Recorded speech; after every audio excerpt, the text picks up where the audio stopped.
and sadness make rappers in minutes. People in this coop. Too cooped up. We got Unique in the building. We got Michael. Best motherfucking podcast in Kansas City. I'm the host. This is my co-host. Fuck you. Oh, you did this. He's doing the shit I did in the last one. He did that shit in the last podcast. You know what co-host means, though? Yeah, it means you're not the fucking... No, co-host means you're together, like, two hosts. Like, it's duality. I'm your co-host, you're my co-host. We're co-hosts. That's not how you did that shit, though. I said I'm the host. My co-host, Jason. No, you paused. You was like, and my co-host, Jason. So you wanted to do the intro just to do that. That's the only reason. Who's Unique? Tell people who Unique is if they're just watching this for the first time. First and foremost, I'm a poet. Like, I write like a motherfucker. Like, that's my thing. Secondly, I make music. I write scripts. Like, anything creative writing, that's me. When did you start writing? I mean, I've been writing all my life, but professionally, probably my senior year. Yeah, I did a show for Caroline Kennedy, and hey, since then, I'm sorry. There's no toilet paper in there. I got some under this. Hey, I'm weak as fuck. toilet paper. Oh, there is? Yeah. My bad. They're gonna close the door and... Oh, no. Grab that. Hold on. Oh, Hey, look at you. Hey, that's caught that shit. Hey, listen, I be doing my pull-ups sometimes. Y'all niggas got the pull up and shit. You did this I be doing my pull-ups sometimes. Oh God, bro, you strong? Nah. How many can you do? Like 6. Good. I could probably do like 20. Oh yeah, you strong, bro. Like that. I'm skinny though. Be hitting the gym sometimes. I hit the gym on occasion. All right, I'm sorry. You gotta restart. You said you're a poet. I'm a poet. I make music, and it's a lot to me. Like, it's hard to. I don't want to go on the ramble. The most important thing is. Well, this is about you. It's the cooped up intro. Oh song. yeah, this dude has our cooped up intro song. How did that make you feel when we hit you up to do that? That made me drop the project. Like, I just been fucking around. Like, I make music like for fun, for real. And then when y'all said that, I said, damn, I might as well just drop this shit. Yeah, Bro, it was so perfect. Like, we got the name. We got the name for this, and then he showed me that song, and I was like, bro, we have to. It was next day. Like, it was crazy. meant to happen. Like, I don't know. Jason came up with the name one day. I was like, just like, fuck it, okay. Because we were taking like a week to make up a name. And it had nothing to do with like coupes or cars or anything. But so then we were like, I said something about a coupe. Yeah, and then we just started doing like random names, dumbass names. And like, they were so stupid. It was dumbass names. Man, cooped up is perfect. And then cooped up, he was like, cooped up. I was like, yeah. And he's like, you sure? You just saying yeah? And yeah, next day, on Instagram looking at people's stories, and I go on No Scope, his story, and you were performing, and he said, and he literally said, way too many people in this coupe. I was like, Jason, look at this. And then the song didn't release yet, so then Unique was like, yeah, I'm still working on it, and I was like, no, we need it. We need it. We need it as it is, because he sent it to me. I was like, this song's hard. Yeah, that's how that came up. How'd you come up with that song? I was in the process of I did a lot of jazz shit. So before Kurt, I dropped a song called God Is On His Way. Then I dropped How Did I Get Here? I dropped Flowers, and it was more of an alternative. And I was thinking like, damn, what could I do to reach people that don't really fuck with alternative music? Yeah. And then that's how that Kurt came alternative is low key like making a new way. I feel like alternative hip hop is what's really coming up. There's like alternative hip hop, then there's alternative. But you gotta actually check out his project because it was good. Mm-hmm. And I don't think it was alternative in the city make music like I do. Yeah, like a lot of niggas like they get their own wave, but what I do, I feel like it's genuinely unique. Like I can't go to nobody else and be like, this is kind of similar.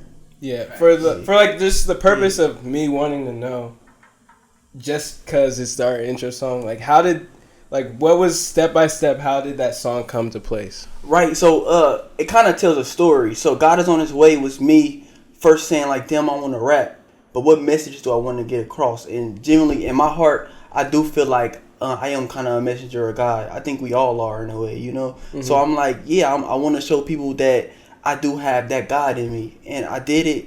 and everybody was like, man, this motherfucker song is hard, but it didn't reach the people I wanted it to reach. So I went through this phase where I made the Evening Primroses song, and in that song, in the verse, I'm sitting in my room, and I'm like, damn, like, what really is making art, and the concept of it, and like, say for instance, God did give me a gift. Is it my job to conform to the times?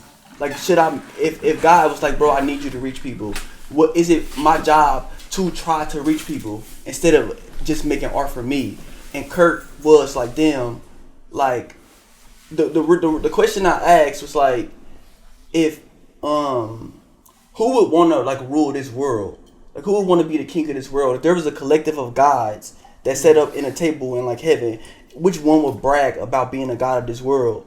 And I'm like, it had to be one that's kind of fucked up, like just dead ass. So then I asked myself, like, what vices do I have that I could relate to people with? And I'm like, damn, I kind of like drug addiction. Like, I really do get lit like 24/7. Yeah. So I wanted to incorporate that, but also give a little bit of light in it too. So the first verse is really me saying, like, I'm gonna do this for y'all. Like, I'm gonna go out and I'm gonna show y'all that I get lit. And the second verse is like, this is my truth.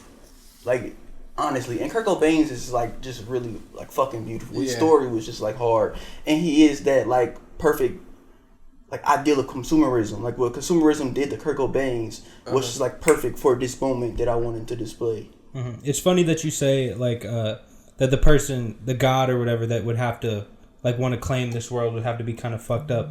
Because like this world is fucked up, and like there's not everything is like perfect here, and you have to like accept that, and you just have to kind of speak your own truth. Yeah, I could really tell Unique's an artist just from saying that whole explanation. I was like, okay, yeah, I really have not had that perspective of you because I haven't really had a sit down conversation with you like that before. Yeah, so it's always by passing, you know what I mean, or just by running in. But it's never like a sit down, like, so I never really was able to see like the real art behind, you know what I mean, behind the person. Which is why this podcast is perfect. Oh God, and Kurt was satire. It was just like making fun of like what the world wants from me. Mm-hmm. Like I can go insane for a chain, I guess. Mm-hmm. Like if that's what it takes, but like I am way more powerful than that. Like I can do that and also like give some light to it. And then you said like make it rain, I guess. That's hard. Yeah, like I can do all this like fuck shit that y'all want me to do. Yeah. This is what y'all call entertaining. But also I genuinely do in my heart wanna like guide people, you know, like guide people to like a different perspective on life. And I think that's what Kurt was for me. Yeah. So anytime I ask people what Kurt is about, I just like it's interesting to me. Like I wanna see if y'all really get like what I wanted to do with that song. Yeah. What kind of music did you grow up on? Because it kind of seems like the way you're talking about it, like you're like, if this is what you guys are fucking with, then I'll do this. But like, what kind of music do you listen? Man, my favorite rappers was from the city. Like I ain't really like branch out into like mainstream hip hop until I got into music and started studying music. So like Tuga and Kiwi, like Ron, Delio was really my nigga back in the day. Like I really grew up fucking with that music. But the shit that got me here was Joey Origami. Like he a local rapper. Yeah, mm-hmm. he made a song called 16 Candles. And that was the first song I heard, and I was like, damn, man, I can really be myself in music. So Unique 16 kind of comes from Joey Origami making that song 16 Candles, because it really changed my perspective on what I thought music was. You know, so this was years ago, high school. The very first show I went to in Kansas City, because we're suburban niggas, so we're from Lee Summit. We don't know shit about, we didn't know shit at the time about Kansas City. First show we went to, it was Joey Origami, Kai, and some other people. That was my first concert ever. But like that literally was what put me into anything in the scene of Kansas City was that show. And that's why it was crazy. I was like, really? Joey Origami was Joey Origami, that's my favorite rapper of all time. And he probably doesn't even know who I am, but I went to that show and I was like, okay, like I could like I like this. Like everybody, the whole scene, it was just a different scene. Because everyone was really fucking with each other. And we're not used to that. Everyone tries to act stuck up where we're from. So it's just like, that's horrible. It's a whole different scene. Everyone's fucking with each other. It's all love. I had a great time there. I just, like, every time that memory pops up in my Snapchat, I'm like, that was a great-ass night. Mm-hmm. Like, I remember Kai Colors, like, the songs he was playing, like, I think he's taking them off of Apple Music now, but, like, I was like, when I heard those for the first time live, I was like, and that was when this he was is like, insane. what was he like? He was 15, young, like 16? Sweet Chin Music and shit. I think it was You talking like about that one. Yeah, he was young. Yeah, He was Kyle young, always yeah. been I was like, I mean, damn, this shit is really good. Yeah. Yeah, and I come from a place where, like, I grew up literally in poverty, right? So I grew up in the hood. Like, I'm from the 30s, I'm Trey side, all of that. And to be who I am and to not make that music is really an obstacle for me, you know? Because I know that, like, if I was to just be Boosie and be like, make gangster music, it'd do 100% better because that's just the audience. But I generally took it upon myself to be like, nah, like, I want to make something different for people. But I fuck with that music too. Like, that's my favorite type of music because them the people I know. Like, I know them better than I know, like, art people. Like, Two Cross art crowd and more of the hood crowd. Yeah. Like, I'm like dead center in the middle of that. Yeah, it's crazy how they're like these crowds. Like, you're literally the center. You're the part that intertwines both of them. That's the dope part. But how was it like growing up there? And like, you're obviously different. So like, did you have to find a crowd? Like, what was it like for you to grow up feeling different than everyone else? Man, because I know you did. I could tell you did. Like, there's no way you felt the same. The shit that surprised me is that no matter how different I got, no matter if I wore a skirt, if I dyed my hair pink, hood niggas still fuck with me. That's how I knew I had something genuine. Because I never had to act different in front of niggas. And that's why I love it here. Like, I never took that away from them. Like, I always was able to be myself around my friends. That's a great thing because most people have to hide that kind of thing if they wanted to. That's crazy. You used to wear a skirt? Yeah, like, how old were you when you wore your first skirt? I was in a fashion show probably my freshman year, and I wore a skirt. High school? Yeah, high school. And no one said shit about it? Nah, man. So people had their comments, but at the same time, they was like, "That's unique." Like, we know that nigga gonna go like do some different shit. So yeah, in a way, I had to prove myself sometimes, but it just come with that. It come when you grow up. When did you actually start making music then? I started making music on my friend's laptop. His name was Jamie. My friend Dion, rest in peace, he died like years ago. But I used to work for this non-for-profit called Front Porch Alliance. And in that, I used to do like this gardening shit. And summer times, we just be in the heat, picking vegetables and all that. And we did fundraisers too. And I was so good at the fundraising type shit. They was like, hey, like, what do you like to do? I was like, music, sit down. Like, what if we like bought a studio? Like, would you be in charge of it? So they bought me a studio, and then I started like learning how to engineer and produce. Yeah. And that's when I first started making music. That's awesome. Yeah, y'all know Cinco? Yeah, that's my cousin. Yeah, Cinco was in the program with us. I directed an urban opera, and Cinco made beats for y'all know Cali 246. Yep. Yeah, he was in it too. Like we all linked up there, and that was the beginning of me making music. You said how? Like, what age? Damn, man, I was probably a sophomore, sophomore, junior. That's really cool. A lot of people don't get that opportunity. Yeah, that's that's a great crazy. Opportunity. Yeah, you got to learn all that shit on your own. I had to learn it on my own. Yeah. So you don't have. That's cool because you don't have anybody like hand in like your creative process because you got to create it on your own. On God. Yeah. I forgot what I was gonna say. We need to rewind a little bit. It be like that. This shit got me on a little different man, level. you be drinking them hard beers, man. Yeah, like, this isn't beer. This is pulled up with that. And I was like, what is? No, this is a mixed beverage. This is bourbon whiskey.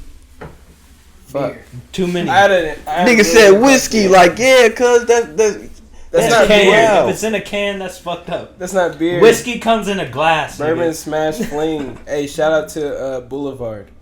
That's a Kansas City brand. Oh, I'm saying saying giving free promotions now. Yeah, we don't do free promotions. Y'all wild. nigga, oh yeah. So do you have any of your songs from back then now? Nah, Khaled do though. His mama kept those CDs. Did you fuck with it at all? Or would you fuck with it now? Nah.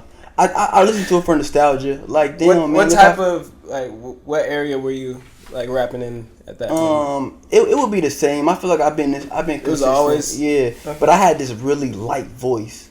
Like, really, really, really light. So, like, I sound like Alvin and the Chipmunk on that. Oh, shit. You know, so, like, I'm my voice more mature now. So, like, I'm comfortable. Low-key, that's, like, kind of, this dude... I just played it in the car. 465 or what was it? Oh, that is 645 AR. Have you heard of him? I ain't heard of Bro, him. that nigga sounds like a baby. He's like, That was probably me though. You can find that on YouTube if you look hard enough, bro. You Yeah. can find that old shit on YouTube. So I'll never take it down because like I lost a lot of friends and I got those songs on there with them. So I keep that on there just to be like, damn, like I miss these niggas. yeah, to go back and look at it or listen to it. What about music caught your eye? Say that again. What about music caught your eye? Like why music? Why Um, not? Or why music and poetry? I'll say it because you said also poetry. Man, so the only reason why I started writing poetry because I wanted to be better at music. So I'm like, fuck it, like I want to be a better writer. So I auditioned for Purcell, and it's an art school, you know, and I did creative writing. And my first time I did that shit, I failed that shit because I didn't take it serious. So I'm like, damn, they let anybody in, but they failed my ass. So I had to really take that shit serious. And for like 3 months into the school, cause my teacher wanted me to write poems, but I kept writing raps. And he like, man, write poems. I'm like, nigga, poetry is rap. Like, it's just with a beat or whatever. But he showed me this dude named Saul Williams, who my mentor now, which is crazy. Like, I linked up with him or whatever. And he, I heard him spit this one poem. It was the first time I heard slam poetry. And I'm like, damn, this some shit I could do. Like, I could still rhyme. It was just without no beat. The first time I heard that was on like a TED Talk, and that shit goes crazy. Yeah, I did a TED Talk. Oh, really? Yeah, I got a TED Talk, bro. You should look it up. That's like, really cool. Yeah, I got a TED Talk. That motherfucker was hard. And then my very first show was with Caroline Kennedy, John F. Kennedy's daughter. So to me, it was destiny. Wait, what? Wait, whoa. So John F. Kennedy's daughter, Uh-huh. Caroline Kennedy, she the only one left alive. She released a book, and I opened Literal up for daughter or granddaughter? her literal daughter, his literal daughter.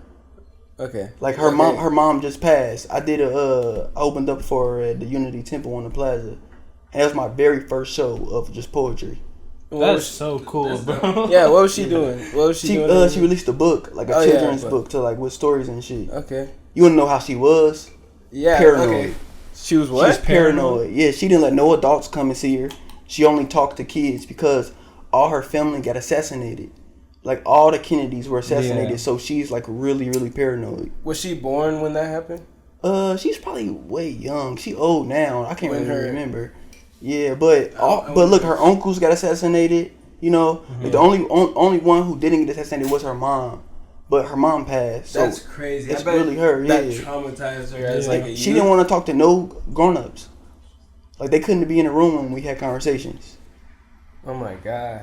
That's kind of sad. Yeah, this hella sad. Like childhood trauma is probably the worst that Yeah. anyone could ever experience because that's what affects you the rest of your life as you're growing. On God, and especially seeing her daddy, like that shit is publicized. Uh-huh. Like that shit is. How like, old is she?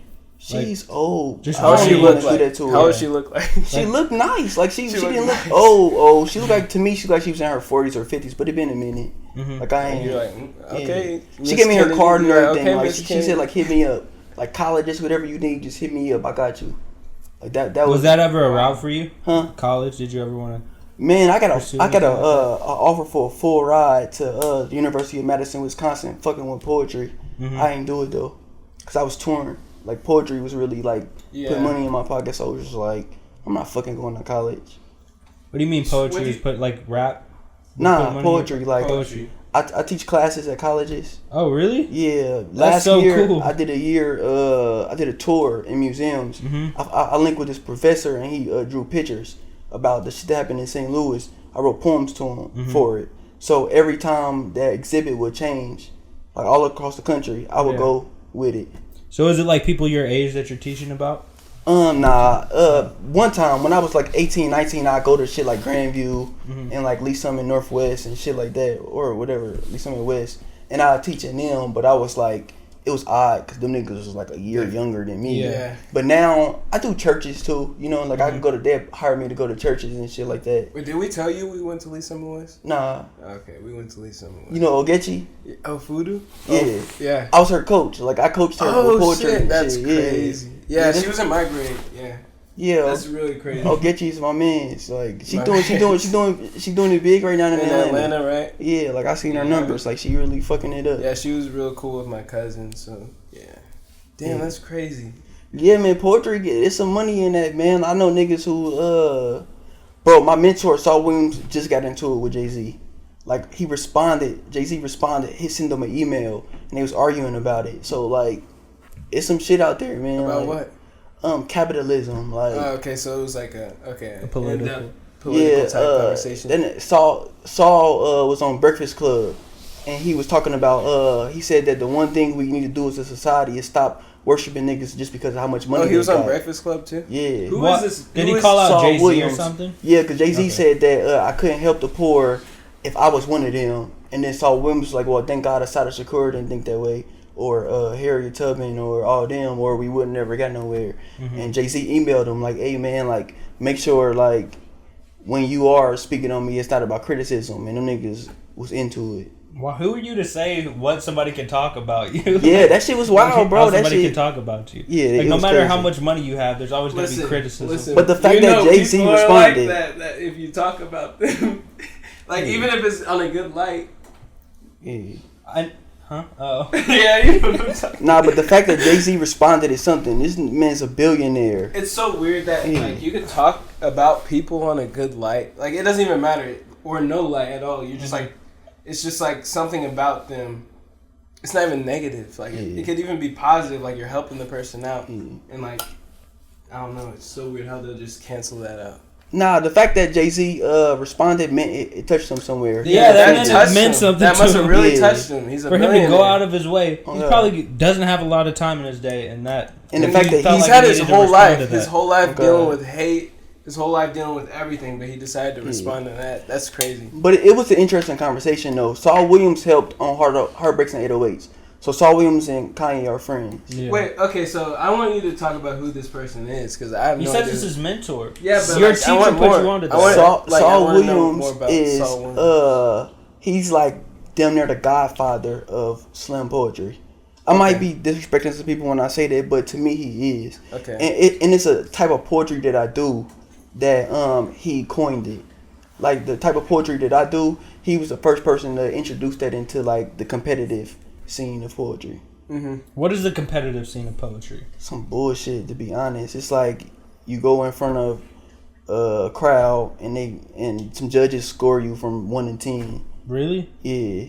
I didn't even know it was nothing like that. Oh man, I hate this shit, They but I was score good you at on it 1 though. to 10. Yeah. That's what I learned. Like as I grow older, is that like everyone's just a normal person. Yeah. So like you're just getting scored by some random person who has their own. Like they've had some sort of lifestyle that's different than maybe some other person's, so they won't understand someone's. And I feel like at some point, like there needs to be an age cutoff, because at some point you're set in your ways and you're not going to be able to look at somebody's things a different way. And that's how like the Oscars are, or like the Grammys, when somebody's like, if they're judging a movie, they're like, oh, this has too many cuss words. I don't like it, or like they don't even look deeper than that. Yeah. Or they don't understand. Poetry is more fluid. Like if you come into a poetry bout, you know what you in on. Yeah. The hard part about it is I don't write trauma poetry. Like the hardest thing for me to do is write about myself and what I've been through. Some people literally write about the trauma. Their own traumas. Right? How do you score that? Like if a girl get on stage and be like, "I got raped," how do you sit there and give her a 3? That's right? true. You can't. So that's the part that I don't really like. Eventually, people catch on to it. So all it is just like sad. So would you say some people utilize that to their advantage? Yeah, that is. It's called trauma porn. Like people use that to like win competitions. Yeah. And I like my art, man. I like being happy. I ain't come here for that. So I quit competing like 4 or 5 years ago. It sucks for the people that are like very serious about it. And then like the people that are actually using it as like what you said, trauma porn, and just like using it to their advantage. Like, because there's people that actually go through that shit. Yeah, it ain't everybody. Some people, I appreciate those poems too, but when it comes to competing, like that's just complicated. Like it dead ass is. Yeah. Low-key, that could be seen in anything though, like, cause when I used to paint a lot, people like a certain thing that I like to do when I painted at a certain time. So like, when I would venture off, they wouldn't like that as much. Yeah. So I had to keep on the certain path that people would actually like fuck with, and like I would win competitions with, and all this shit. So it kind of even though like you would like it more or something. I would like what I was doing, like when I would try to venture in new routes. Mm-hmm. Yeah. But like when I was doing something that everyone else liked, like it was giving me gratitude, like instant gratitude for the things that I was doing. So I would stick to that route. So I feel like that's with every art form. Yeah. So like you were saying with poetry, like people would do the trauma porn. Yeah. So they would. And how would that stuff get rated? They would only. Tens. Like you can't go down there. You can't go on a trauma and be like, oh, I'm gonna give that a 3. Yeah. Right. But so like what I'm saying is like I'm going down this route. People give me gratification for it, so I'll keep doing it. And that's probably why these people would just keep doing it because the judges are giving them the gratification. And that's facts. Yeah, and that's where I made my like mark is the fact that I went up there and I was like, nah, like I'm not gonna talk about trauma like I could, but I think that ass like my religion is hip hop, so I'm bars. Like I wanna do rhyme schemes. I wanna really incorporate that aspect of it in it, which was hella lit. How deep into? Actually, I don't want to talk about religion that much, but that's my favorite topic, but, bro. Okay, so how deep into religion are you? I think dead ass like I'm one of the most religious niggas that I know. In what sense? Because like there's different senses. Like I feel like there's a modern day like religious, spiritual. Because like as time progresses, people are religious. Like Yeah. there could be someone who's super religious, but they could still be doing shit that's not with their religion, if you know what I mean. Like like abusing substances and shit like that. Right. So like I don't even remember what I was getting at, but like there's a modern day type religious that like I'm just now realizing. I realized that with Phil, like he's more of a modern day religious. Cause like you could still be cussing and shit, you could still be like doing all this shit, but it's just nowadays people just view it different. You know what I mean? Yeah. If I had to, my view on God, it's really like complex, but I've been working on like making it more easy to feel. I think that God is like a law, like gravity. You know, like he's the God of creation. So what? That's a good way to view it. Yeah. So there's no biases that come with that God, and I think that a lot of people aren't. Back in the day, I say a lot of people they couldn't comprehend. People weren't smart enough to understand that point of it. So there were people who came along and was like, let's create these stories in order to teach them that. I hate the stories, to be honest. But some of them. Me too, like that ass. It doesn't make any sense at all. Yeah, like Jesus, like that ass. I'm not Christian at all, but somewhere in my heart, I cannot escape my love for Jesus. Yeah. No matter how much I be like, I feel like that too, because sometimes I'll be like, hey, like maybe I don't believe in God, but then I'll find myself like not praying to God, but be like, God damn it, or just like when I say that, I'm actually like talking to somebody, like I mean it. Like when I'm talking to a God, or I'll be like, God, please, or if I need His help or something. So when you say you're not Christian, but so okay, I want your like. An outer layer. I want an outer layer, and then we could dive deeper. Somewhere in my heart, I know for a fact that Jesus existed. Okay. His name might not have been Jesus. He might not even have been white. I don't believe Jesus was white. Right? I really don't believe that. There's no way. I believe that. Have you ever heard of the Dead Sea Scrolls? No. Right. So the Dead Sea Scrolls were scriptures in the Bible. Somebody quote me if I'm wrong. That they didn't deem worthy enough to be in the Bible.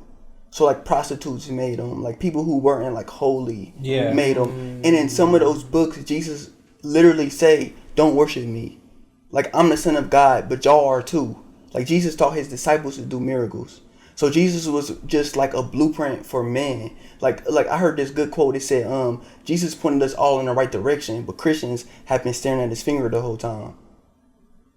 You get what I'm saying? Yeah. So Jesus literally was a yogi. He was like Buddha. Like, bro, we can do this. Like, God is in all of us. Like, we all can do that. But people were so small-minded back in the day that they was like, oh, nah, you the GOAT. Mm-hmm. You know, like, oh, we worship you. They was kind of lazy, too, you know?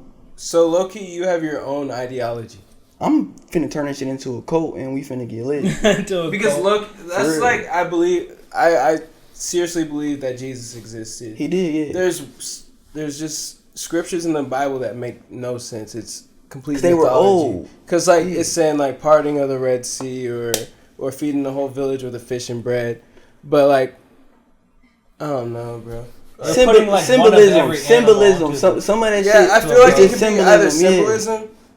Yeah, it could definitely be symbolism, but like you just don't know. Like it's the thing. It's the word of mouth that just didn't make it all the way. It's like telephone from fucking thousands of years ago. On God, yeah. The parts of the Bible that you don't like, it's the whitewash parts.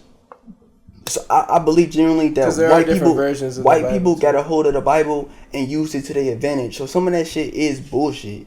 And I think God know that too. That's why all young people just have this affinity for not church.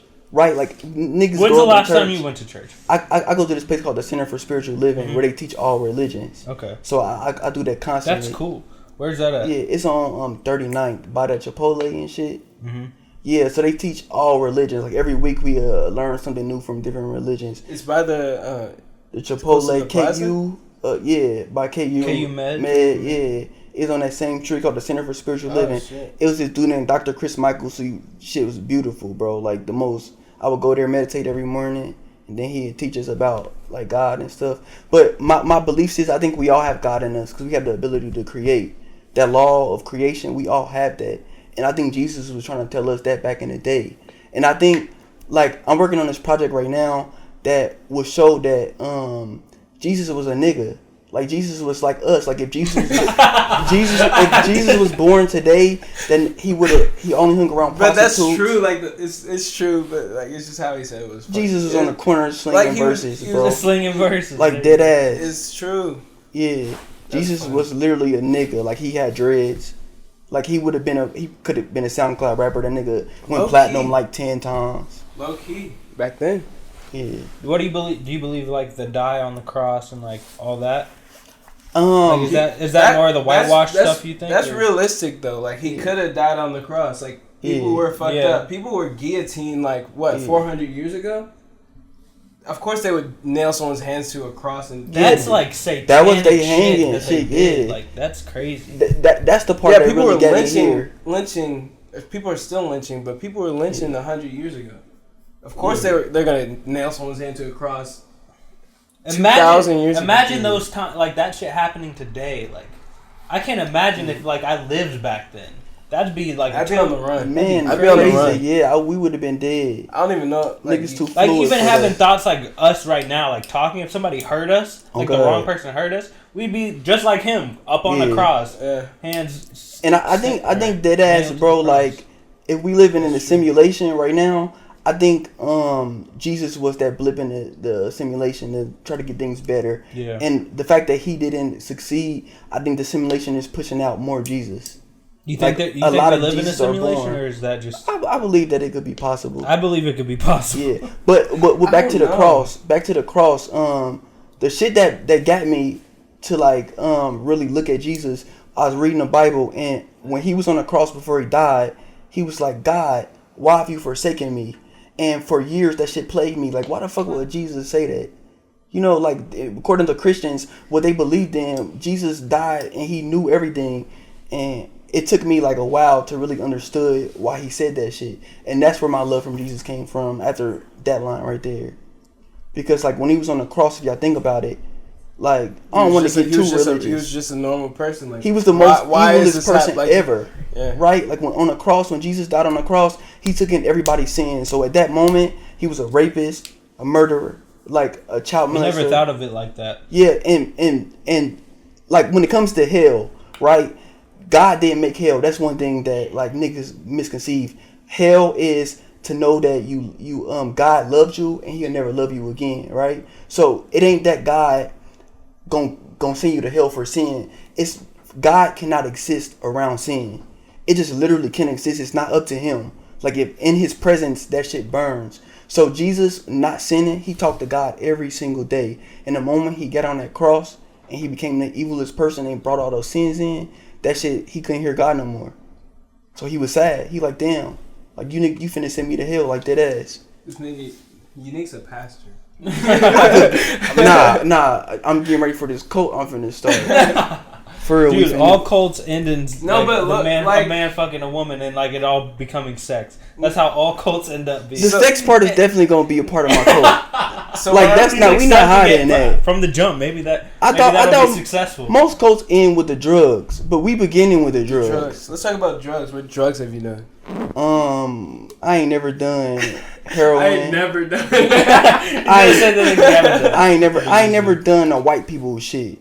But I've done all psychedelic. I feel like DMT? every drug DMT. is. Oh, bro. Yeah, I've done. I feel like DMT. it would be technically. What's that? No, man, that's the government telling you that shit, bro. Anything mind expanding, bro. That's not white people shit. I'm talking about shit that niggas get bored in their daily lives. Like, I got so much privilege. Let's fuck some shit. I feel like every drug is every people's shit. And I agree, but not heroin. Yeah, heroin, bro. That's true. How do you even want to do? Every story I've ever heard about heroin is the worst story ever. Them niggas was in the trailer park like, bruh, fucking mix this battery acid with this motherfucking. We finna create some shit. They were bored. They were hella bored. They were bored. They be getting high as fuck though. But how DMT was, bro? The hype is real, bro.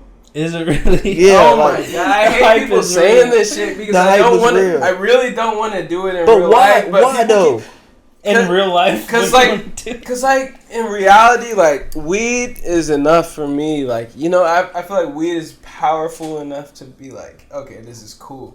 But then people talk about DMT and seeing new shit that they never seen before. I'm just like, am I ready for? Can my brain handle that? Yeah. So will it alter my perception? Like, that's scary to me. Like, the fear is important because weed changed me enough. Like, alcohol didn't change me at all. Weed changed me enough to where I'm like, damn, I see the world different. That's crazy. Then you skip to acid. I don't know if it's ever done that. Acid changed my life to where it was like, I can't do this shit again. But that breaks my heart when I hear anybody say that. Listen. No, he's got a point because he was. I can't do this shit again, but he got something. I need to step my game up. I need to step everything I do up. I need to stop wasting my time on bullshit. But then people talk about DMT, and like, I'm just sitting here like, how can you just sit here and puff 3 hits of this whatever it is, and just literally your brain alters your reality to the point where it's not. Like, you know what I mean? I feel like I could clear some of these misconceptions up for you, bro. Okay. So, I started taking LSD right out of high school, bro. And I did like 3 years of it. I used to like study lucid dreaming and all, and I came across I used to do that too. LSD, right? So I'm fucking around with LSD, and like, I feel like I'm the GOAT. Like, I done took myself to places where if my friends would ever have a bad trip, I would be the one to take them out. So I would sit there and literally try to get myself into like the worst possible scenario in order to bring my friends out of that, right? So DMT to learn how to get out of it. Like, it's like kind of like a maze. Like, I wanted to know the ins and outs. So whenever I take somebody new on a trip, I could always make sure they have a good time. I went that far on it, but DMT was different, bro. Like, it was like that's crazy to me because I have a question. Okay. You were like mentally there enough to like be like, hey, I'm on drugs and like I need to help my friend out of this. Right. I don't think a lot of people can do that. I practice so much. Practice like over and over again. Put himself in fucked up situations while he was on acid, so he would learn. Just to learn. Can't do that, yeah, I think y'all can. I think the misconceptions scare people. I can see that because like I don't know, weed is like such a small example, but like everyone smoked it, so when you start with weed, it's like a different experience. So like you're like. And paranoia comes from weed sometimes. Like, that's why I don't smoke weed. You learn how to get out. Oh, really? Because I'll be paranoid as a motherfucker. That's so weird to me how he doesn't smoke weed. Because I'll be paranoid as a motherfucker. And like weed too popular for me, bro. Like, it don't it's like mainstream. Weed was what I thought LSD was. So look, I done went through all these like trips. I tripped so much. I done did like 4 tabs is the most I did, right? So then I fuck around and I was with my friend Eli. He said, bro, I got some DMT. So I'm like, fuck it, I'm finna come over and do some DMT, man. And I've been searching for that shit for the longest. And they say you don't find it, they find you. And they found me. So I'm like, now. So we got like a vapor. I do this shit. And I close my eyes and I start seeing this like vivid ass pattern. I get scared, open my eyes, and the whole room is like a cartoon, like I'm in The Simpsons. That's what I'm saying. I'm like oh brain, shit, right? My brain would have shut off right there. I would have like passed out or something. Like, I don't know. But it was like the strongest LSD trip I ever had. So it was just like, it was recognizable. So I'm like, fuck it, I did it. But then I see everybody else go and do it, and I'm like, damn, like this is a once in a lifetime experience. I cannot punk out, and I don't smoke. So to smoke it was hard for me. Yeah. So I got some water, and then I took the 3 puffs and I drank that water. And as I fell back and I closed my eyes and that pattern was there again. I got scared, but this time I did so much when I opened my eyes that pattern was still there, and the pattern started breaking apart. And as that pattern broke apart, it was like I was in another like realm. You hear me? It was like I was in another realm, and I was like on stage. It felt like I was in the 70s, like, and it was like these garden gnomes in the crowd, right? And I'm just sitting on stage, just looking like, man, this shit crazy. I want you to pause real quick. Like how does that?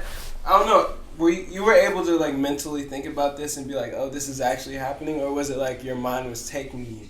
So when I first fell back and the room started breaking apart, it felt like death, but it was so fast, everything was fleeting. So even my fear died. So it wasn't, not only did like I felt like I was like dying, but my fear. So I didn't have no fear. I was just there, and it was like really beautiful, and it really put a perspective on what I thought was important in my life. Because the things I missed at that moment, I realized it was important to me. But as I started, the drugs started kicking in more. It was something they're telling me like, "Hey, yo, you been here before." It was nostalgic as fucking like when you die, you be here for real. And the most important part was it was saying like, "Bro, you chose this life. Like everything that's happening right now, you chose that shit. So remember that this is something that you wanted to go through." And even in that, after taking that, I learned that a lot of Eastern religions, like Buddhism and shit, they believe that. Like, you choose your own life. Like, you choose what you go through and what you want to learn in this life for some high reason. So it was dead ass beautiful. Like, it wasn't like... And plus, it's like 15 minutes. Like, yeah, it's like 10 to 15 minutes. Bro, like, so for your whole... Like, it's literally... It's not like acid where it's... I haven't taken 4 tabs. The most I've taken was 1, and I couldn't handle it.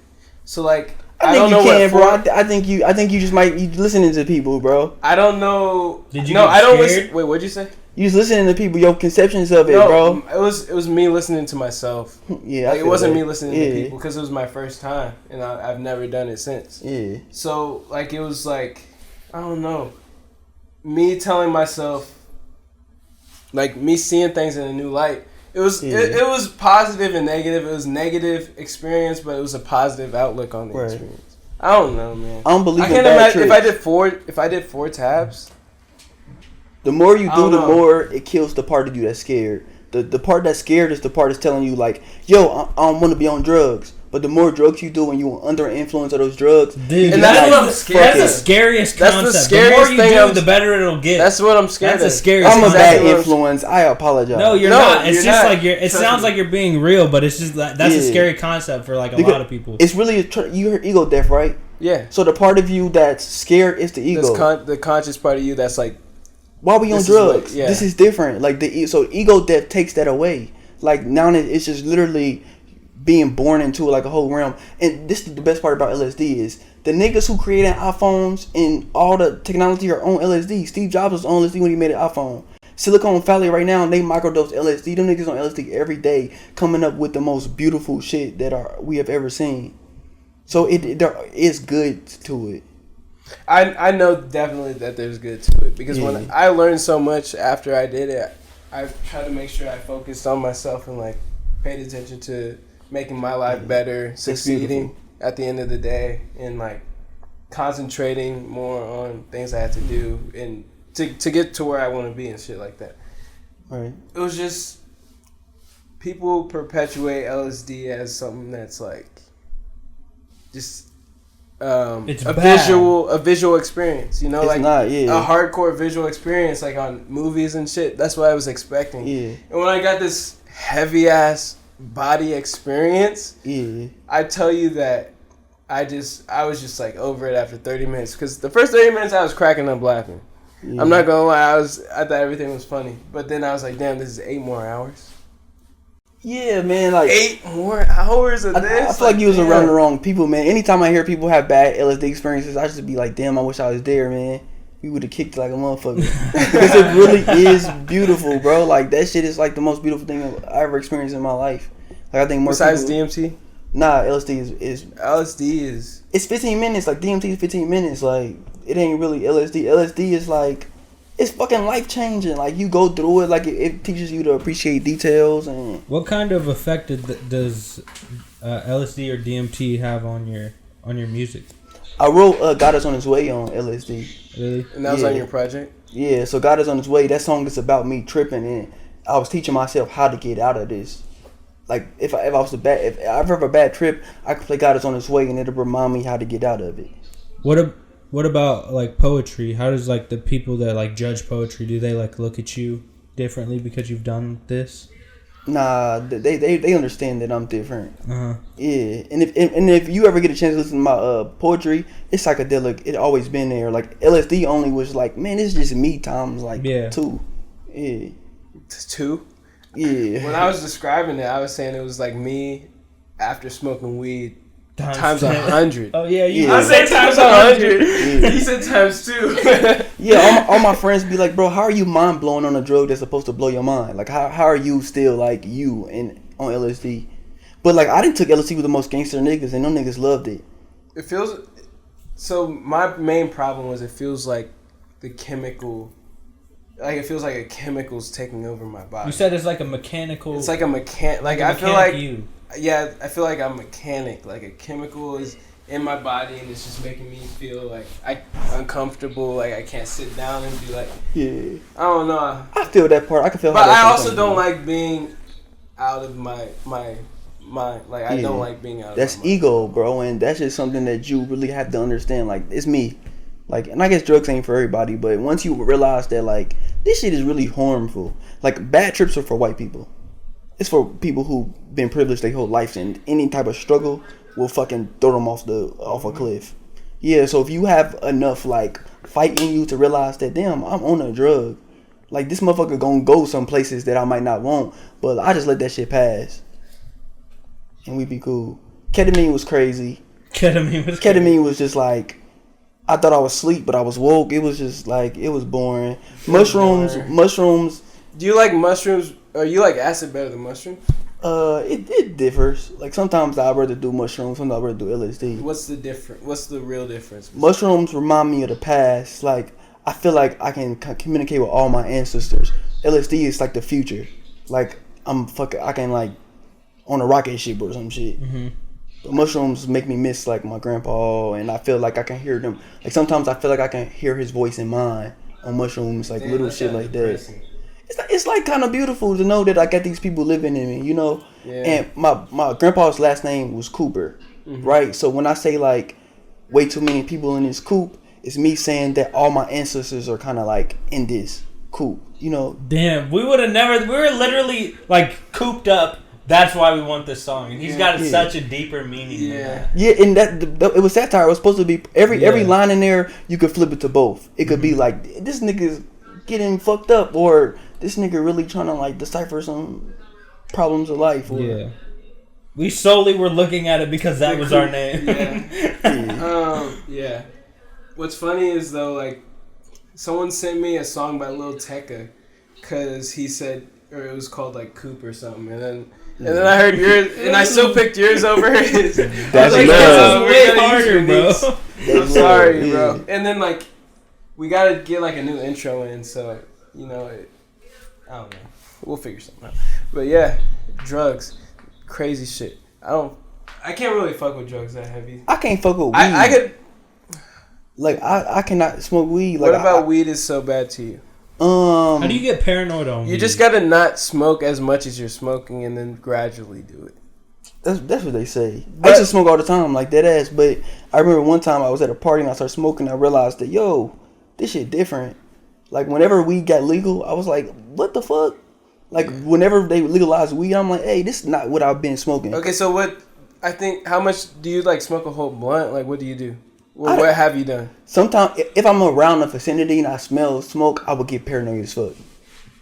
Like dead ass. Wow. Like, so man, maybe I don't know. That's different. That's on some psychological shit. Right? That's what I think too. But I started researching it, and Maybe a lot of people like, start feeling that way. It was probably like you just had a traumatic experience, and then whenever that shit got legal, bro. Because I used to be in the we used to like turn the heat on in the car, raise the windows up, and have like 6 blunts in a rotation with like 4 of us, and I would be fine. Police would drive by, I don't give a fuck. I smoke by myself in the room, and I'd be like, damn, what if a meteor hit this motherfucker? And I'd be in that bitch scared. Like, I can't make myself scared off anything in weed. And sometimes it's not about paranoid, I just feel stupid. Like sometimes I just be like, what? The whole time, like, huh?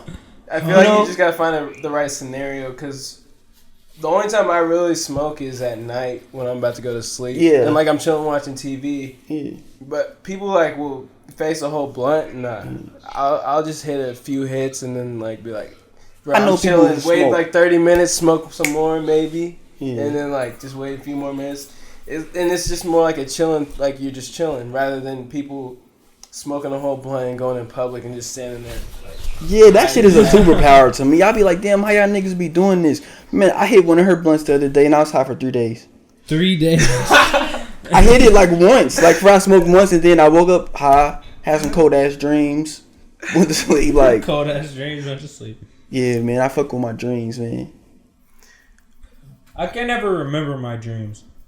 I done put a lot of practice in to remember my dreams, man. I like Oh, yeah, you I said know I you have was some lucid. cool ass dreams, but Yeah, like sometimes, I'll yeah. remember them like the first 10 minutes after I wake up, and I'll be like, damn, that was cool as fuck.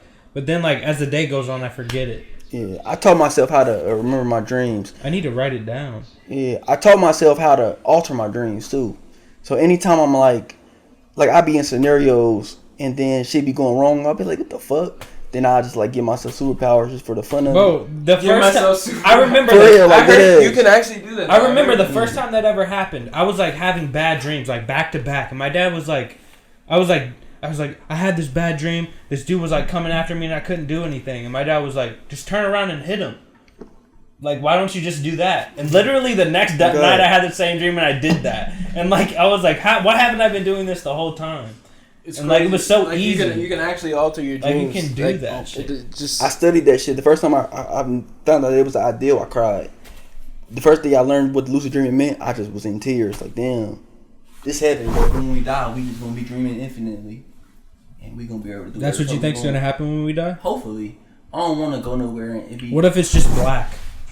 Like before you were born. wouldn't What if even it's be just like black. before you were born? if you think that. Before you, but I think society has tricked us into believing that before we was born it was all darkness. That's what I think. I think that Yeah. before we were born, we lived multiple lives and we just don't remember that Yeah. shit.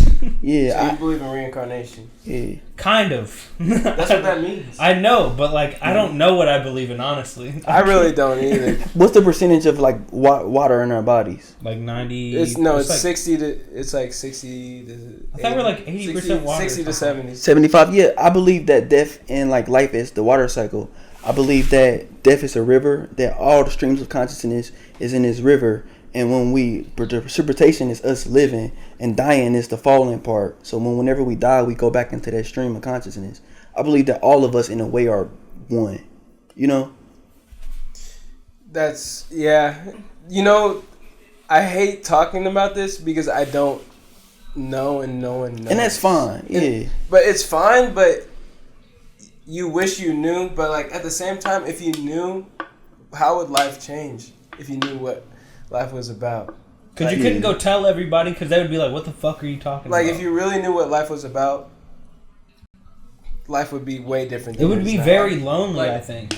Just how people would act. Like if you were like, yeah, you will reincarnate. Yeah. Bro, you know Reincarnation how many is people scary would to kill me. themselves? Yeah, reincarnation is scary to me. Like I don't want to reincarnate. Like I don't feel like I think done lived do enough either. life. I really Yeah. don't think I want to reincarnate. I think like, I'm cool with like there's life this and then, religion like, called Jainism, and in Jainism you live as many lives as you can. Like you're reincarnated until you are like Buddha, until you've like you're pure and like Karmic debt. What is that? Carpe diem. Karmic debt is what. What is that called? Karmic. It like the same. I went to St. Louis like this class about karmic debt, and they I think believe that's that. what it is. Yeah. Yeah, like you there's like 7 like layers like above and below. Yeah. And the more you like pay your That's karmic not debt, you Yeah, can, dude, that's right. get That's out what of- it is. yeah. I learned about that in my my Eastern Civilization history class. But yeah, it was like a bunch of different religions, and like that's what they believe in. It makes sense too. Yeah. The coldest thing about that is that when you die, you can either choose to be a god or a human. So gods have karmic debt too. So the whole goal is to just like pay off your karmic debt. Like, and there is so much karmic debt you can get to where you actually feel like you live in the hell, which I feel like we might be in now. Like That's what I was thinking. Like I was thinking about saying that, and I was like, nah, I'm not gonna say There's that. But like I really do think like Earth could be hell. Oh God. There's some like I don't know. It's a mixture of both, depending on how I you really move. don't like. I think a lot of different things about religion that could possibly be true, and I don't know which one to stick with. I just don't fuck with white people, bro. and Why not? Malcolm X said it's not even about literally a white person. It's the white man's mentality, and it's so much conquer in it. Like I have to say something that happened to me the other day, and it was a white person, and it made me really, really mad. Why? I was like, I think I sent you the snap. You really had to let this off his chest. It made me so mad. I walked into mad. a building. It wasn't a library, so it's not a quiet place where people are studying or anything like that. I walk into a building. I'm listening to my music and my AirPods, and I walk down and I sit down. I'm listening to my music. All of a sudden, this lady turns around. Shit. This lady turns around and she looks at me, and I see that she's saying something. So I take my AirPods out, and she's like, what'd she say? She was like, what's the point of headphones if everybody can hear what you're listening to? Can you please turn down your music? And I'm like, and I was like, this isn't a library. If you wanted to be quiet, you can go to the library. And like, she straight looked like a teacher, but I didn't care. It was like, I don't give a fuck. Like, why are you being a dick to me? And why do you think that if you come at me this way, I'm gonna respond like in a good way to you or turn down my music? Just like, you need to like. How do you not respect people enough to ask them nicely to turn down your music and not like ask stupid rhetorical questions? Yeah, people be doing that shit all the time. And like, I don't feel like a black person would do that. Like, I feel like that's only a white people shit. Chill. Like no, it's just that Viking in them, bro. The like, need what to was conquer. that? I've Turn never down your music. Why did you attack me this way? Like, oh God. If you would have asked me nicely, I'd be like, oh, bro, I'm sorry. I'll that was turn it just down. like the story I was telling you about, like at work with the manager. Yeah, it's like, bro, like, why are you wasting both of our time? Y'all niggas Like, can you go on your way and I can go on mine now? It made me so mad. Yeah, but why? What were you saying? Like, why?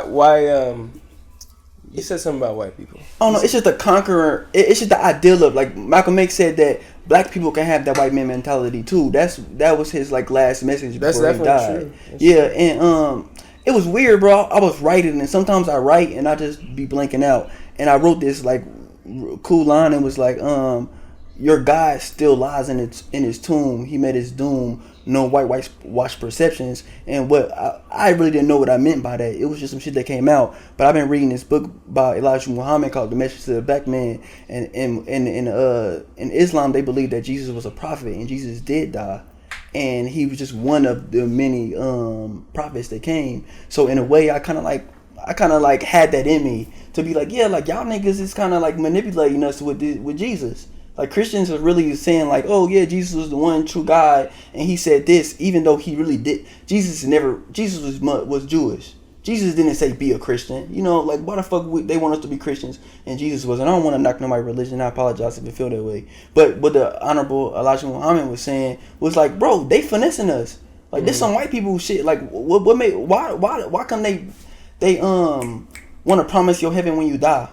He said, nah, nigga, come here to Islam and you'll get your heaven here. And just look at how many black people do convert to Islam when they rich, like Muhammad Ali. What was that thing that we were just talking about? It was like what is it?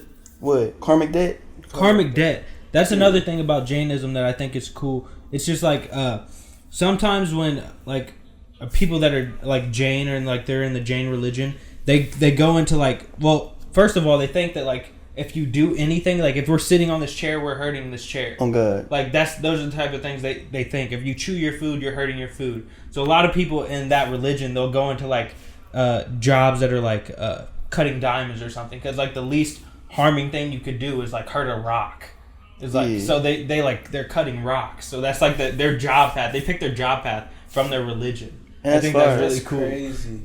Some people just meditate on an island on mountains just so they could die and be better with their karma. Like, they don't need any of this. See, the thing about religion is you could literally speak on religion forever.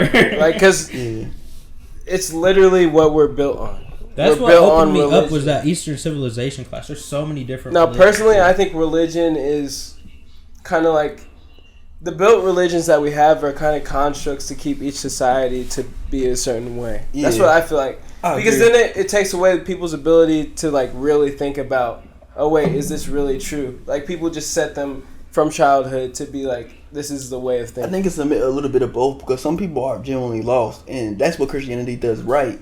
Like I just think Christianity help a lot of people, Yeah, and that's why I never like somebody tell me I'm Christian. I don't want to argue them down with it. Like yeah, if that helps you or whatever.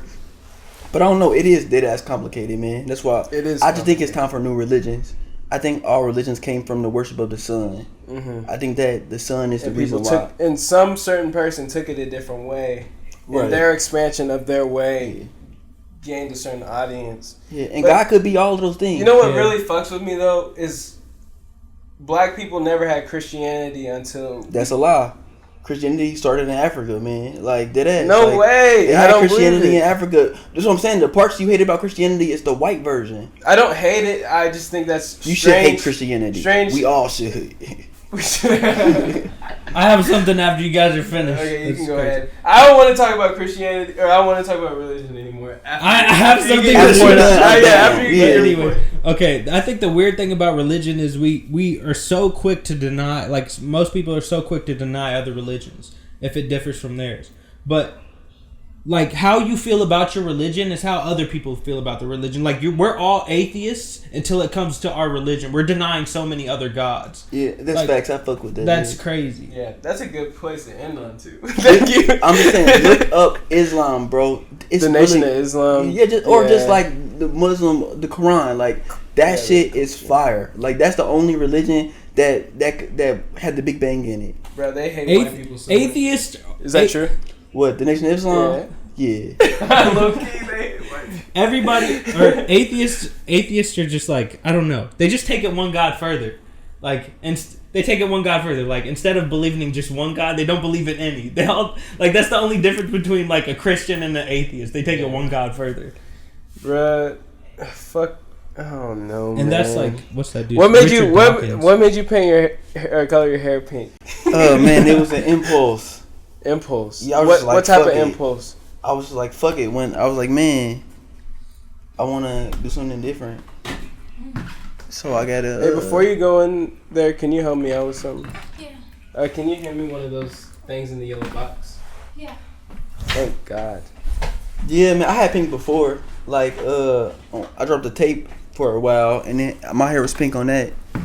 But I was just like, fuck it. Like, it was time for something different. And anytime I change my hair, I feel better. Mm-hmm. Like any shit I'm going through, I just be like, fuck it. That was the old me. He can deal with that shit. Mm-hmm. So, what do you think the purpose of your life is?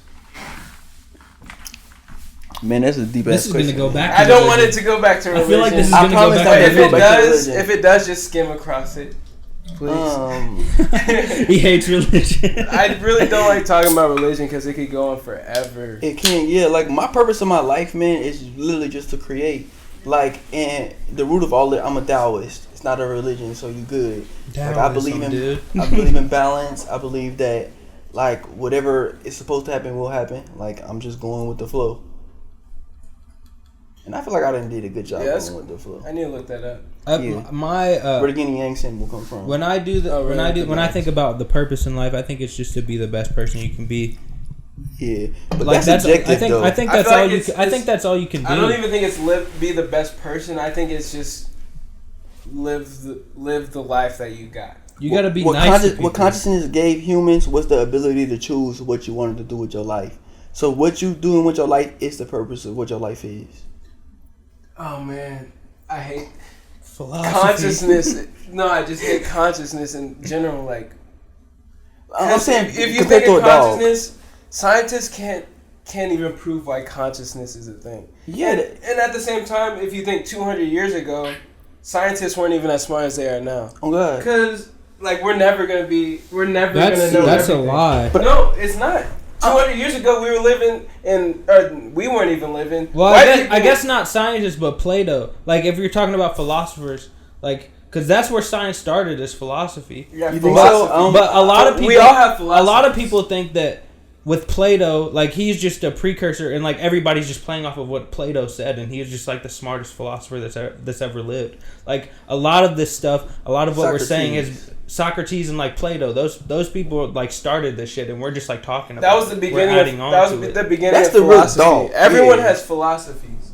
What I'm saying is to think about the fact that we didn't have buildings like this 200 years ago.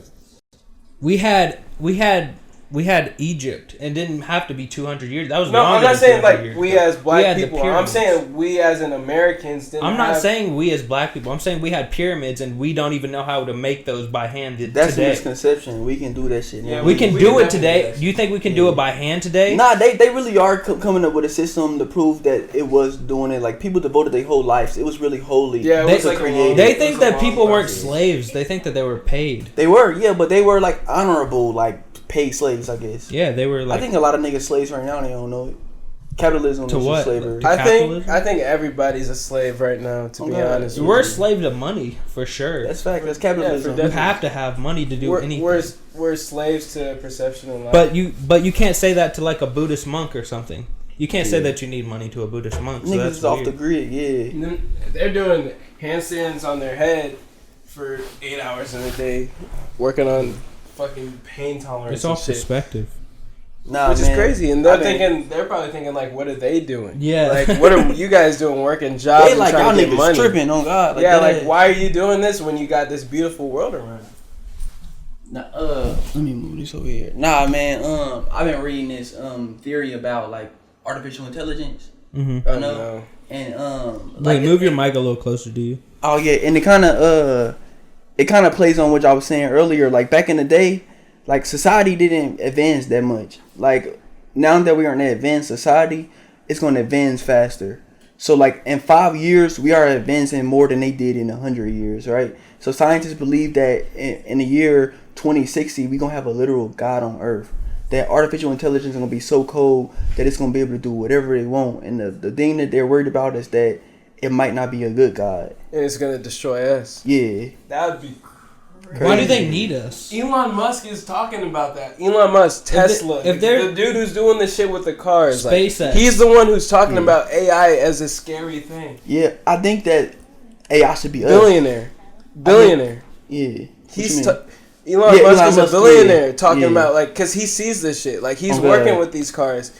He makes cars drive themselves. Oh God, yeah, that shit is scary. But I think that the artificial intelligence should be us. I think that eventually we should have body modifications in order for us. I think it's going to advance too fast to where that's not even going to happen. By the time we get to that, it's going to be too late. Nah, I'm telling you, if we give it to us, if we all become half artificial intelligence, half humans, that's so cyborg. We already are cyborgs. We have a cell phone. It's scary because that's possible, and I know it is. But that will fix everything, bro. If think about it, it will. We could do away with murder. We could do away with rapists. You know, like if literally could have artificial intelligence implanted in us, we could teach ourselves moral codes in minutes. Yeah, that's scary. But that shit's fire, bro. It's only scary because we grew up in a society where niggas abuse their power. You can see that we're already getting there because we have any information, any question we want, we have at the tip of our fingers with a cell phone. We can answer any question we want. And that's fire, bro. Like niggas don't think about how it is fire, monumental that is. At the same time, I think it's fucking with like interpersonal relationships, like people don't do this anymore. Like with your family, you're supposed to be asking like your dad. Technically, you're supposed to be asking your dad questions or your mom questions. Mm-hmm. But like, I feel like the phones are taken away from that. Yeah, for sure. Yeah, I feel that shit becoming microwave. Yeah. Like even when I pass people, they be like, "Hey, what's up, bro? How you doing? Being good? All right, cool." Like it ain't really because you already know what's been up. Yeah, and that kind of sucks. You've seen them on Instagram. You can't catch up. What they said on Twitter. You can't send them mail. We sacrifice a lot for advancement. I agree. Yeah. You can't send them like mail and they get it a month later and be like, "Oh shit," and send back, and then a month later they get their mail and be like, "I feel like that. Why this is why podcasts are popping off because people like yearn for like talking to each other and like doing this, and people don't do this anymore." Yeah, that's bad. I feel like people like seeing certain people that they fuck with actually communicate. I agree. And actually being in their own section because they can't do that on their own, so they prefer to see. Damn, that's I never thought some sort of I don't know. You said trauma porn earlier. It's more like a. Reality it's almost like a different porn because like porn communication.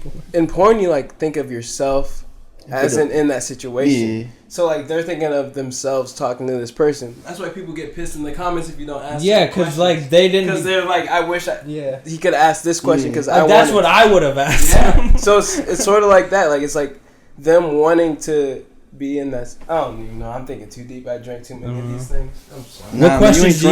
What questions did you guys want us to ask? That's the real question. They asking y'all questions. Who the fuck you bring along? No, I was talking to the people Harvey. that are gonna see this in like 30 hours. He doesn't. That's my best friend with the striped shirt on. She's pretty cool. He turned it out. Yeah, bro, it is. Please, he just flipped the camera around. Please. Did you double click that? Oh my god. That fucking gimbal is hard. Bro, it's hard as fuck. Like, I'm so glad I got that shit. He said double click that shit, turned around on that. Hey, I'm doing one free music video. For real, what you trying to do? I don't know, but that's all my equipment I got. So That's enough, bro. It is low key. One free. I'm trying to do. I don't know. I'm just trying to do different things to make money. Okay, I got it. Comment on this video and like it, and subscribe if you want a free music video, Oh God, bro, that's Or a just good makes it ass. unique. or just give Yeah, it to like Unique. I got some cold ass ideas. That's what Do you you guys even have a want? music video? I made them take them down, bro. Like I'm really like Cause you seem like you really You know want what you something want. specific. yeah, and I And don't if really it's not fuck his with. vision, he's not gonna like that. Shit. I really fuck with There's this videographer named Valandez, and he makes. I don't know if you know who Baby Smooth is, but he makes all of Baby Smooth's music videos. His music videos are so hard for no reason, and they're just so simple that I really fuck with it. Well, A lot of niggas That's the think- camera he has, and I don't have the lens he has, but bruh, like, it's just super simple. It's so easy to make that. Like, what's a music video? What would a perfect music video look like to you? Anything Trevor Scott, them new Kendrick videos. Oh, you want them? You want them new advanced Kendrick, videos? them new but- Kendrick. Something doable. I don't know. I like how Jay-Z did everything for like 444. Like it was just a snippet of music. I never saw any of his music Me neither. videos, Yo, but I listened to I the really whole haven't. album, but I never watched. Yeah, I the fuck with the videos. album. I really Yeah, do. it's like especially the song you hear like a 444. verse, but the other parts would be like a movie. Uh-huh. Yeah, I'm into writing scripts and shit. I've been working on a lot of scripts lately, so I want to really do some shit with that. I wrote a That's script on the way crazy. in I here. love that album, but I've never watched any of the music Bro, videos. neither. I them didn't top even know tier there was- music I didn't videos, even bro. know there Michael was B. any. Jordan is in them. Like he got some Oh, cold ass for actors. what? The niggas from Moonlight, like he got some really cold I ass. need to see Damn. Moonlight. Yeah, You haven't seen Moonlight? No, nigga? Moonlight was beautiful. That shit was that shit was really really That good. shit hit me like, what the fuck? Like, oh shit. Don't tell me anything.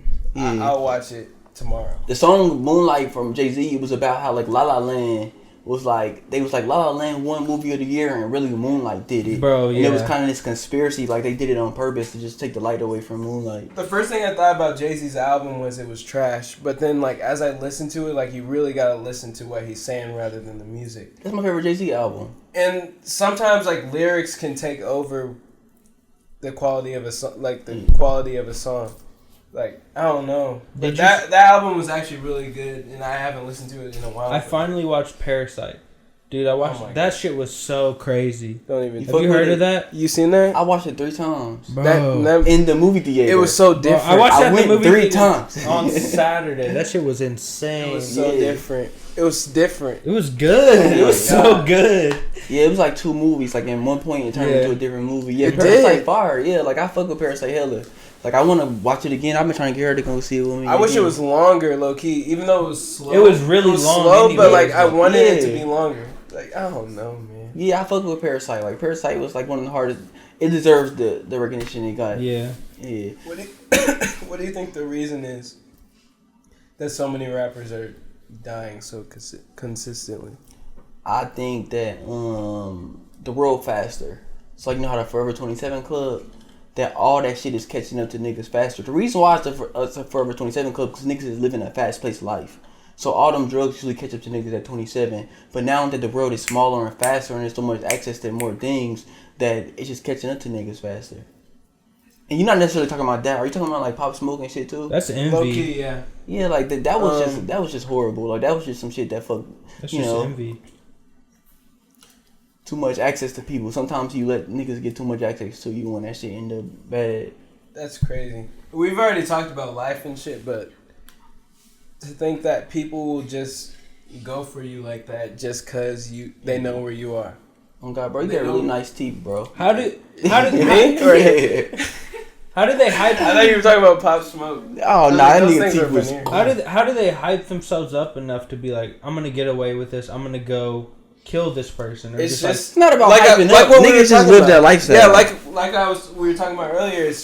I feel like it's childhood trauma. Like that's what they seen as children, so that's how they're gonna act as. How do you think that you're gonna get away with that? Do you not even think about because that? trauma, bro, you don't even understand like how far trauma can take you in life. Like trauma changes who people. Everyone's here acting as they are because of their childhood trauma.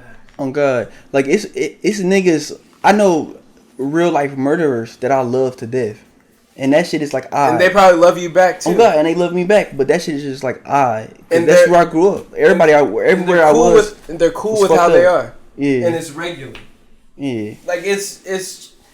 I don't know, man. Like in Kansas City, niggas is not capping about the music. Them niggas is telling true stories.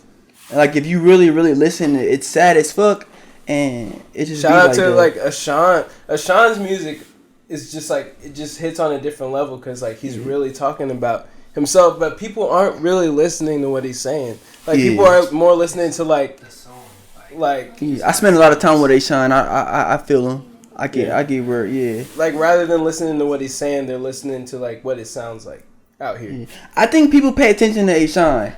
I think people really do sit there and listen to what he's saying. I feel like it's not enough. That's what I'm saying. It's not enough. That's facts. Really it'll get there though. He's growing. Like it's all a process. Like Ashawn is in a different bag. I was talking to this guy at work today about that, and just like music now is like, it's not what it used to be because like at the high point of like music back in the, or like not even back in the day, not even that long ago, like Kanye is like the last person I could think of where like I really like felt his music and he was like really talking about something. Kendrick. Well, that too, but I'm saying Cole. like, oh my God, I'm talking Kendrick. like older. I really rappers. don't fuck with J. Cole. Like there's a, but he was real. There's a gap between like J. Cole, Kendrick, and like Kanye. Kanye's an old man. That was the peak of music though. I think when Kendrick was at his point, as Good Kid, Mad City dropped, that was the peak of music for me. That's when Drake was like at his most genuine. That was when J. Cole was at his shit. I feel like Drake is still like on top. Yeah, but it's he not got a system now. It's not the same yeah. as a system. And I feel like The Weeknd, like artists like The Weeknd follow a system now rather than. Wait, what do you think? The Weeknd is one of my favorite artists. Oh I have a tattoo Weeknd, right here. The Weeknd has so much good music that people don't even. Dude, Wicked Games. I was listening to that in like fucking. There's when more I listened than to just that in high school. That shit. The Weeknd and Frank Ocean are my favorite two artists. I never even had like a relationship like that, and I just knew that this dude was like something different. The Weeknd's been cool. Like, my whole lifestyle is tailored from the Weeknd. Yeah, the trilogy, the shit that he do with his songs, I made it a goal to do that shit too. Okay, for so real, like The Weeknd, and then there's like people like Frank Ocean. Frank Ocean is my favorite artist too. Oh my God, Frank Ocean, like he'll be rapping like gay shit. I'm not gay, but like I really fuck with like Forrest Gump. Like he's talking about a nigga, and I'm like over here singing it because like he's feeling some like low key. When I'm in the shower. Frank Ocean, bro. Hey, that's beautiful. I sing my heart out to that shit. Blonde is my favorite album. Yeah. Like, Blonde. All time. I couldn't stop playing Channel Blonde. Orange is my favorite, but Blonde was I still play second Blonde. favorite album. It's been 4 years. Like, Blonde is still playing. Yeah, I play Blonde right now, and I was like, I gotta take a minute. Like I listen to Blonde. Crack Rock, have you heard like Crack Rock? On yeah, I know every Frank Ocean song. Everybody knows every song, but Crack Rock for some reason hits really different for me. And Super Rich Kids. And like every song on Blonde for some reason hits. Sick Free. Every song on Blonde hits. Yeah. Every song on Blonde hits. Like you can't say. Literally every song. Yeah. It's crazy, man. Like I was going down my timeline and I seen this dude just giving wedgies, right?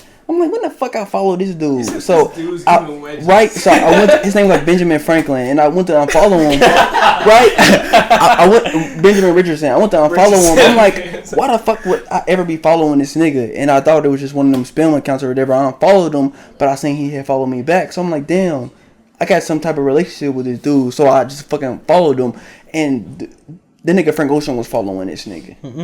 Yeah, like that's the nigga that is like Blonded right there following Blonded. I'm like, oh shit, like this some shit. Strange. Yeah, it was strange as fuck that this nigga just be looking at wedgies.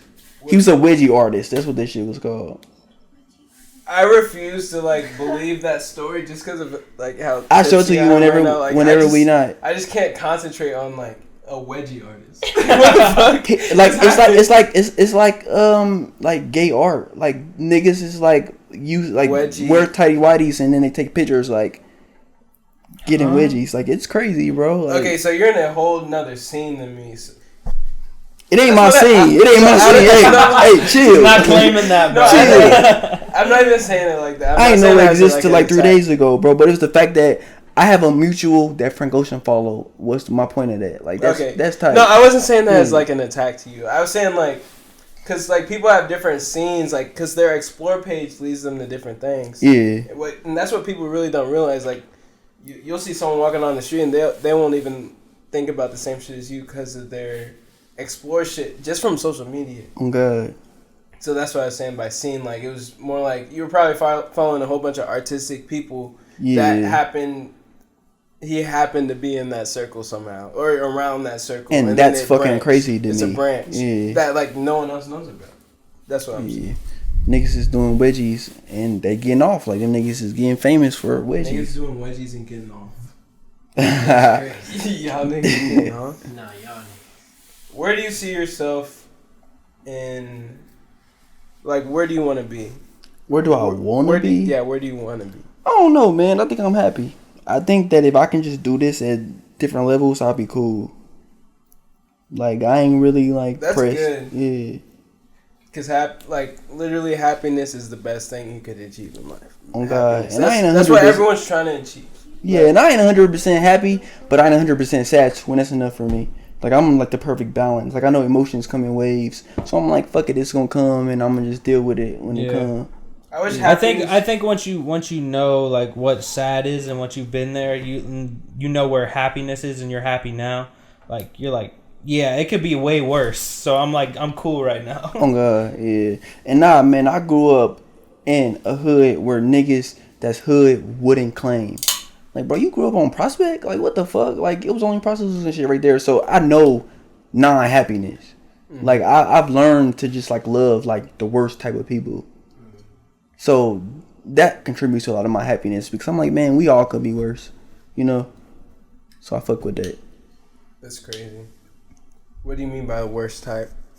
Like, just like what usual people wouldn't think is. Like, I was the only kid in my neighborhood. It was a girl named Autumn who used to come up the street to visit her grandma all the time. But other than that, it was me, and my grandpa was really nice, so he let people like stay in the living room and shit. So I know crackheads, I know prostitutes, child molesters. Like, I knew them personally. Like, damn, like, kind of scary, but at the same time, I learned to love them. It was regular, yeah. Like, I learned, like, damn, like, I get it. I'm not condoning it, but I get, like, damn, y'all niggas is wild. What's something you learned that... What is something that people don't know about you? Man, I think I'm a hopeless romantic. People think I'm a hoe, but I fall in love with everybody that I'm with. Like, I'm never not in love. Niggas be like, bro, you be with the bitches, but the bitches be like my love. Like, it ain't never be no, oh, I'm trying to get some pussy. Right? Like, that's something that I would want niggas to know. Like, this ain't me hoeing. This me, like, following one of my passions. And what's like the best advice you've ever gotten? The best advice I ever gotten, niggas need to read. Like, niggas don't read books no more. That's a fact. Niggas need to read. There's so much fucking shit in books that niggas would just love. I think everybody looking for a book. I have an outlook on that because, like, I think it's people like you were told what to read when you were growing up, and when you were growing up, and you're like, fuck, I don't want to read that shit. Like fucking Romeo and Juliet, fuck that shit. But once I got out of high school and I went to a bookstore and I was like, all right, this seems cool. I might read this, and I read it and I was like, yo, this is tight. And then I like expanded and I was like, yo, let me read this. And it opens your eyes to more things once you get to decide what you want to read. I think niggas ain't got attention spans no more to read, and that's the hard part. Niggas need to learn how to meditate. That's the key to it, bro. If you want to read more books, learn how to meditate. So and many work. people say meditate, and like I don't. So what does that mean? No, I don't know what it. I know what it means, but I don't know what it does. Like, what does it do for you? It helps you be able to pay attention more. And do you literally sit down and like? You don't have to do all of that. You could, but meditation is like low key, bro. When I learned what meditation was, I realized that I had been doing it my whole life. It's just realizing that you're in the moment and being there. Okay. Yeah, like that's the basis of meditation. But then there are other practices. Being in the moment. Right, and realizing it. Yeah. Like because sometimes there's a perception of just like while you're in the moment, you're zoned out and like you're just doing shit. Yeah. And that's what it is. Like try to be here. Yeah. Like the now. Okay. Like that shit is important. I need to look into that. Yeah, it's beautiful, bro. It's hard. I ain't gonna cap like I'm just the best meditator, but it's useful, bro. I remember when I'm at peak in my meditation, I can read. But if I skip a couple days, I'll be in the book and I'll just like read the whole paragraph. Yeah, then I'll blink out, be like, what the fuck? And then I'll have to go to the beginning, you know? Mm-hmm. What's the best advice you've ever gotten? The best advice I ever gotten, I thought it was read, but if I could think of something even better. You did ask that already? Yeah, if I could think of something that's the best advice, man. I think. Yeah, that's why he said read. Yeah, like it would literally just be reading. It's the best advice because even writing, like when I was like talking to my mentor, he said, "Bro, read hella books." Like just keep reading, bro. Like reading again. I swear I asked a different question. No, bro, that's exactly what you asked. No, I swear I did. You did say best advice. I'm gonna look back. You did say best advice though. You've ever got. I swear, all three of us think the same thing. You said that shit. I could have sworn I asked someone. Okay, what's the worst advice you ever got? Because that's important too. Because there's some old people who are like who tell you some shit, and it's like that's not what you're supposed to live. Do you guys believe in you can be whatever anything you want to be if you put your mind to it? Yes. You believe that? Yeah, because it's all thought. Like the fact that it's a waste of time to not believe. I don't think that. I think that there's physical limitations. Like if you want to be the president, not everybody can be the president. Shit, until somebody do it and you be like, damn. Not everybody can be like a fucking neuroscientist. Like that's not facts, bro. God, you're just not smart enough. Not God, facts, I feel bro. like that's like what they want you to believe. You know what I mean? Like if you really want to be the best neuroscientist, drop everything and work to be the best neuroscientist, rather than do all this other shit. It took me a long time to like believe that. Like I don't think you can be whatever you want to be. I think that there's literally physical limitations. Like you weren't born to be that. Not everybody's gonna be an Einstein. If you put down everything, I think that's different. What stops someone is the slight belief that it's not possible, and what stops someone is the slight belief that they should be doing something else just in case. Oh God, that doesn't work out. That. The law of attraction, I feel like bro. if you're really working towards one thing, and like you're just like, this is the one thing I'm gonna work towards, and I'll figure it out going this way. I feel like those are the people who make it. Yeah, for like wherever they want to be. Like no odds will be defied. But yeah, so like we never thought there was. 50 years ago, there's probably like never thought of a black president, but then Barack Obama walks in and becomes president. You think he knew he wanted to be president when he was? There's probably no way he knew he wanted to be president. But that's something he never put his mind to. He did put his mind to it at one point. At one point, he was like, "I'm gonna become president," and he. But it wasn't far fetched at that point. Nah, you don't know that though. Like you got a lot of constraints in your mind. That's like because he was you arguing with yourself. At first, he was a senator, and then he probably in Senate he was like, "I'm gonna become president," and he did. First black president, and still the first. That's crazy. Okay. That's you really think he crazy. was like, I want to be the first black president, or I want to be president? Yeah, I'm gonna be president. But it didn't matter if he was first. He was gonna become president anyway. He just happened to be the first. Yeah. There's just like crazy shit about life that no one talks about. And those are things I want to talk about. Like there's so many things about life, the universe, religion, that is just like so unique. Unique. There we go. Nah, man, these are shit that I dwell on constantly. Brain like a calculator with life. Why do you think you are the way you are? Probably because my mama named me Unique. That's what made me different, regardless if I wanted to or not. Your mom's name's Unique too? No, my mama named me Unique. Oh, named you. I didn't know that was your real name. Yeah, that's my real name. Like my mama gave me that. She said I was born with teeth, so she was like, "That shit's unique." You were born with teeth? That's what she said. Like I believe her. Oh shit. Yeah. So you consider yourself a rapper? Huh? Nah. Like I don't like that mental. Like I'm. It's you more a poet? alternative. Yeah, I'm definitely a poet. Yeah. Rappers come with a lot of responsibilities, man. I don't even want to be that person. Okay, I just see Unique as unique. I don't see him as a rapper. I don't see him as anything. Like when I thought of you as a rapper just because you had our you're our intro song. Yeah, like I like making music. Yeah, but if though, you actually yeah. get to see Unique on like social media or anything, because I'd never really known Unique like that. You see, it's not really like you go on the page and you're like, that's a rapper. Yeah. You go on the page and you're like, Unique, which is good. Like I wish that's what people would always do. Like be like, go on someone's page and be like, that's Michael. But it's hard unless you really feel like yourself. Unless you really come to terms with yourself.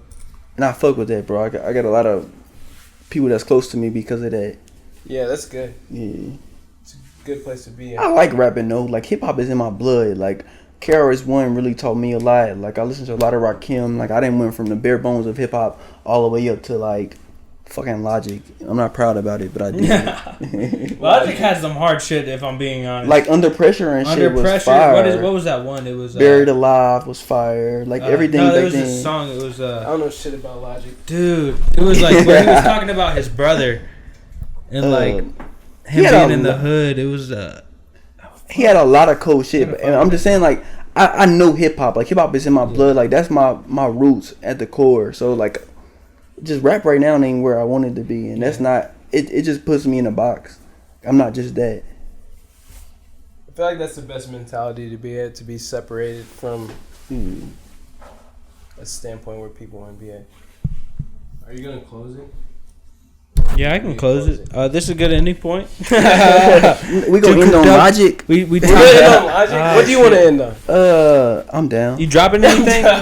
Not right now. Not right now. You don't got anything to promote. You can promote your Instagram. Nah, man. Shout out to anything like NA, Westside, Wait, Solo. look, you went to Atlanta. How was Atlanta? It was cool, bro. Like it's weird, bro. That what I didn't understand about Atlanta was that they miss underground music. Like Atlanta's so mainstream now that they don't have underground music. They got just niggas trying to be mainstream.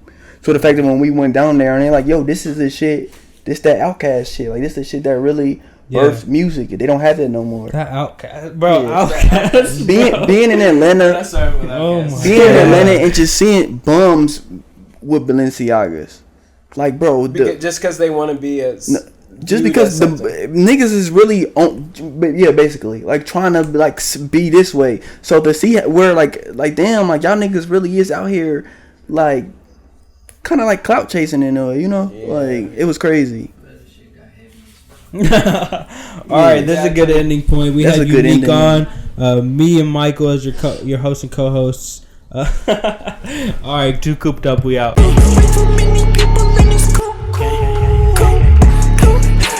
I wanna go like Kirk Cobain.